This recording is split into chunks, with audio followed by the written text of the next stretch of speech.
परिचय। आदित्य, तुम क्या कर रहे हो? मैं अपनी पसंदीदा चित्रकथा पढ़ रहा हूं। और तुम लैपटॉप पर क्या कर रहे हो? मैं अपने मित्र के साथ वीडियो चैट कर रहा हूं। Video chat? वो क्या है? यहां आओ, ये देखो। इंटरनेट की मदद से वीडियो चैट किया जा सकता है। यह संचार व्यवस्था का एक अनुप्रयोग है। संचार व्यवस्था में 3 बड़े घटक हैं: प्रेषक, संचार चैनल और अभिग्राही।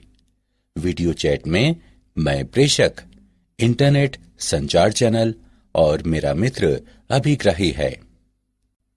ठीक है, अब मैं समझ गया और मैं इसके बारे में और जानना चाहता हूं। छात्रों, हम लोग आज संचार व्यवस्था के बारे में बहुत ज्यादा अध्ययन करेंगे। उद्देश्य: इस पाठ के अंत में आप निम्न करने में सक्षम हो जाएंगे: संचार व्यवस्था के अवयवों को जानना, मौलिक शब्दावलियों का वर्णन करना, सिग्नलों की बैंडविड्थ का वर्णन करना, प्रेषण माध्यम की बैंडविड्थ को समझना, विद्युत चुंबकीय तरंगों के संचरण का वर्णन करना, मॉडुलन और इसकी आवश्यकता को जानना, आयाम मॉडुलन का वर्णन करना और आयाम मॉडुलित तरंग के उत्पादन और संसूचन का विश्लेषण करना। संचार व्यवस्था के अवयव। संचार का मतलब है एक स्थान से संदेश भेजना और दूसरे स्थान पर किसी माध्यम से उसे प्राप्त करना। किसी संचार व्यवस्था में मूल रूप से 3 अवयव होते हैं: प्रेषित। प्रेषित्र संदेश सिग्नल को उपयुक्त सिग्नल में परिवर्तित करता है जो उपयुक्त माध्यम से होकर गुजरता है। संदेश चैनल कहलाता है। संदेश चैनल यह एक माध्यम है जो संदेश को उपयुक्त सिग्नल के रूप में एक स्थान से दूसरे स्थान में ले जाता है। प्रत्येक चैनल में प्रसारण के दौरान ऊर्जा की क्षति होती है। अभिग्राही। अभिग्राही प्रेषित द्वारा तैयार उपयुक्त सिग्नल को वास्तविक संदेश में परिवर्तित करता है। अभिग्राही प्रेषण क्षति के लिए सिग्नल के प्रवर्धन सहित संचालन का प्रतिफल है। अभिग्राही प्रेषण हानि के लिए क्षतिपूर्ति कर सिग्नल के प्रवर्धन सहित इसका संचालन प्रेषित्र द्वारा विपरीत सिग्नल प्रक्रिया के लिए विमॉडुलन और कूटानुवाद करता है। संचार व्यवस्था के 2 मूल ढंग हैं: बिंदु से बिंदु तक। एक एकल प्रेषित्र तथा एक अभिग्राही के बीच के संयोजन से होकर संचार होता है। प्रसारण। किसी एकल प्रेषित्र से बहुत से अभिग्राही के संयोजन के लिए संचार होता है। मूल शब्दावलियां। ट्रांसड्यूसर। ट्रांसड्यूसर एक यंत्र है जो ऊर्जा को एक स्वरूप से दूसरे स्वरूप में परिवर्तित करता है। संचार व्यवस्था में आमतौर पर प्रेषित्र के निर्गत वाक पर विद्युतीय सिग्नल में संदेश सिग्नल के अनुरूप परिवर्तन और फिर अभिग्राही के निर्गत वाक विद्युत सिग्नल से संदेश सिग्नल में रूपांतरण की मांग रहती है। सिग्नल प्रेषण के लिए विद्युतीय या प्रकाशिकी स्वरूप में से जिसमें भी उपयुक्त हो सूचना का रूपांतरण सिग्नल कहलाता है। सिग्नल अनुरूप अथवा अंकीय हो सकते हैं। रव वो अवांछनीय सिग्नल जो संचार व्यवस्था में प्रेषण तथा संदेश के अभिग्रहण सिग्नल में विक्षोभ का प्रयास करते हैं, रव कहलाते हैं। क्षीणता किसी माध्यम से संचरण के समय सिग्नल की प्रबलता में क्षति को क्षीणता कहते हैं। प्रवर्धन किसी इलेक्ट्रॉनिक परिपथ के उपयोग द्वारा सिग्नल की क्षमता बढ़ाने वाली प्रक्रिया प्रवर्धन कहलाती है। संचार चैनल में क्षीणता के कारण होने वाले क्षय की क्षतिपूर्ति के लिए प्रवर्धन आवश्यक है। परास यह स्रोत तथा लक्ष्य के बीच की वो अधिकतम दूरी है जहां तक सिग्नल को उसकी पर्याप्त प्रबलता से प्राप्त किया जाता है। बैंडविड्थ या बैंड चौड़ाई। बैंड चौड़ाई से हमारा तात्पर्य उस आवृत्ति परास से है जिस पर कोई उपकरण प्रचालित होता है, अथवा स्पेक्ट्रम के उस भाग से होता है जिसमें सिग्नल की सभी आवृत्तियां विद्यमान हैं। पुनरावर्तक। पुनरावर्तक अभिग्राही तथा प्रेषित का संयोजन होता है। पुनरावर्तकों का उपयोग किसी संचार चैनल के परास को विस्तारित करने के लिए किया जाता है। सिग्नल की बैंड चौड़ाई। बैंड चौड़ाई आवृत्तियों का परास है जो आवाज की सूचना को ले जाता है। शून्य बैंड चौड़ाई के सिग्नल की सूचना शून्य होती है।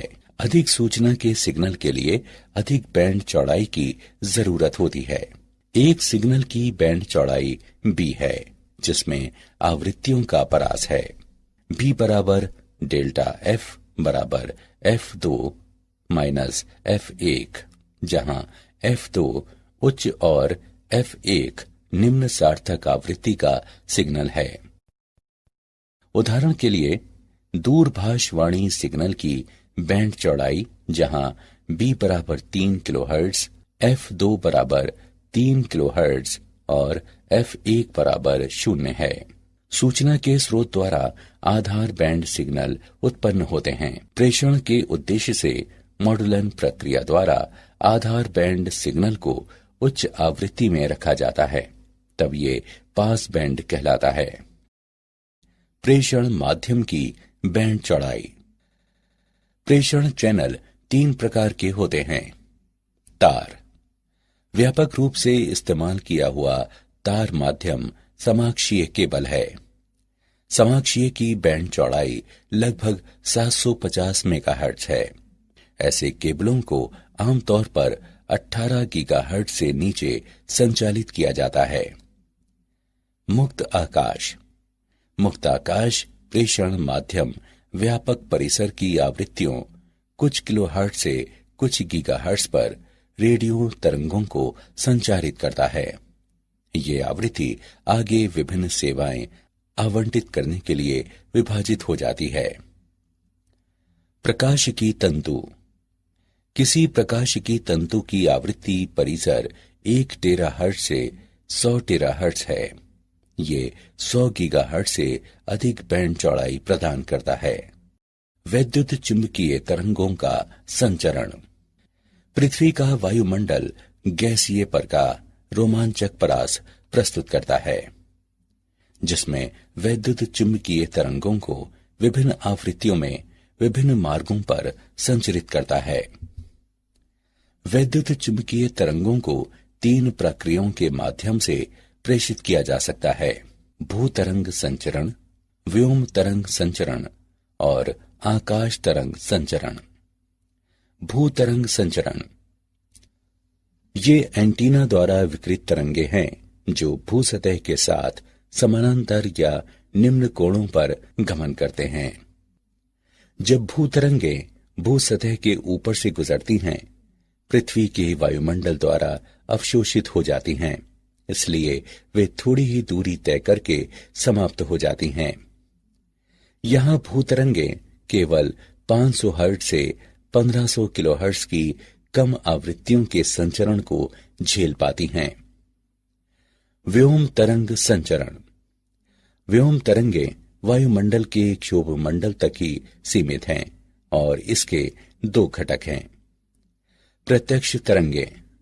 ये तरंगे प्रेषण से अभिग्रहण एंटीना तक सीधे भ्रमण करती हैं। परावर्तित तरंगे। ये तरंगे प्रेषण एंटीना से पृथ्वी तक भ्रमण करती हैं और यहां से अभिग्राही एंटीना तक परावर्तित हो जाती हैं। आकाश तरंग संचरण।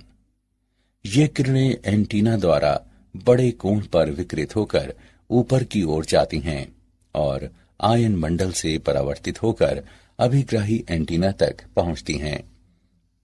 रेडियो तरंगों का क्षोभ मंडल परावर्तन द्वारा आकाश तरंग संचरण के लिए आवृत्ति परिसर कुछ मेगाहर्ट्ज से 30 मेगाहर्ट्ज तक का होता है। आयनित परतों का अपवर्तित सूचकांक आवृत्ति पर निर्भर करता है और ये 1-81 का मूल विभाजित वर्ग f के बराबर होता है। उदाहरण, आइए हम एक उदाहरण लेते हैं। एक टीवी टावर की ऊंचाई 200 मीटर है। यदि टावर के आसपास का औसत जनसंख्या घनत्व 1800 प्रति वर्ग किलोमीटर है, तो ये टीवी प्रसारण कितनी जनसंख्या को आच्छादित करेगा? दिया गया है पृथ्वी की त्रिज्या 6400 किलोमीटर है। हम इसके हल को जानते हैं। दिए गए मान हैं h बराबर 200 मीटर, जनसंख्या घनत्व 1800 प्रति वर्ग किलोमीटर, पृथ्वी की त्रिज्या 6400 किलोमीटर। प्रेषण का परास दिया गया है d बराबर मूल 2HR। अब मान रखने पर और इसकी गणना करने पर हम पाते हैं d बराबर 5.06 गुणा 10 पर घातांक 4 मीटर।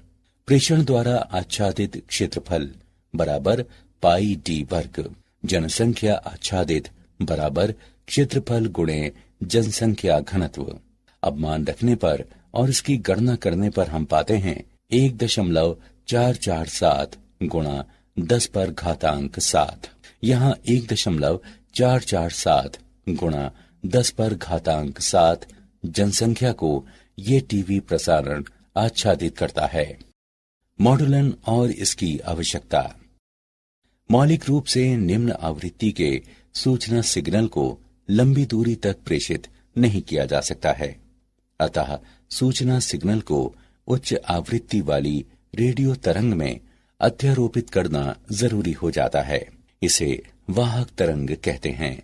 सूचना सिग्नल को उच्च आवृत्ति रेडियो तरंग में अध्यारोपण मॉडुलन कहलाता है।